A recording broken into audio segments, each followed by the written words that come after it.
Golek ira pedhokno. Baleni. Bos pisan kas. Lah wayahe ngono meneng ae. Lali no. Akhire wae penak-penake ren. Oke. Gimana apa? No. Kowe melok nyanyi no. Senggak to nyocot. Kene kok melok goblok nyanyi. Ora kat biyen. Piye, Bos? Ambekan sik apa piye? Ah sing tenanan dieling-eling. Yo.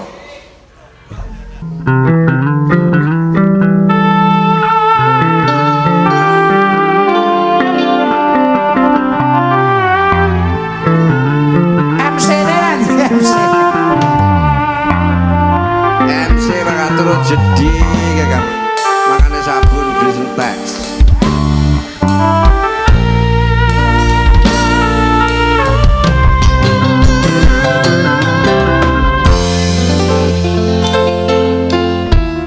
Langsung Gak sesuk aku ora kabar. Oh yo begengge ayo. Wayahe barang. Ora ngabari belas. Kowe prun setanggase lho. Masih bersama Adela. Oke.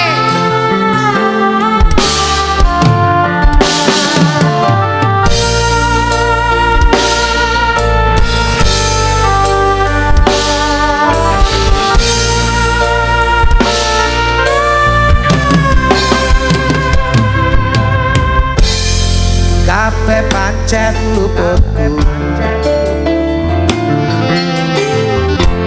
ninggalake sliramu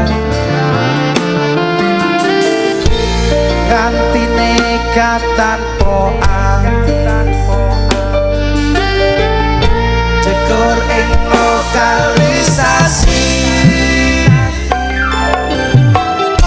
ketunku kepati-pati wis rumangsa jalari kepiye wae tak goleki ning ra ngerti nyang endi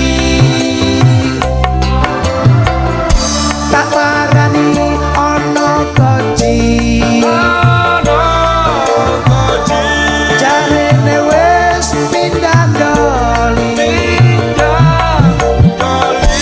ake tak tututi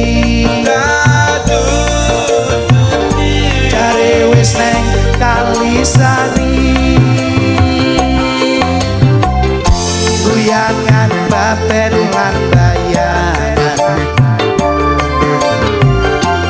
kabeh wis tak lacai kok ora kiri molayan mapanmu ana ngendi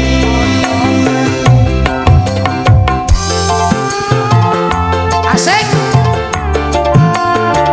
Pakno mbok sesuk aku ditereng golek itu Pakno Ditereng nyandi. golek mintul Paminto to blogo jarane.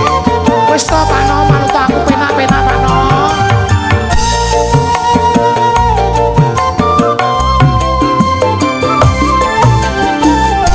ketunku kepati-pati wis rumangsa jalari kepiye wae tak goleki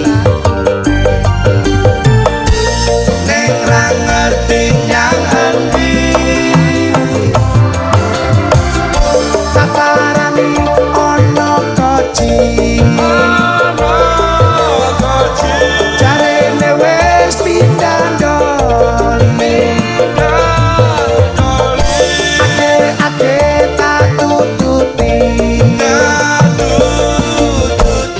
jare wis neng Kalisari guyangan bapen lan bayangan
Kowe njaluk isen nomor loro, nomor 1 nyotot. Sing nomor 1 randang mangap kok.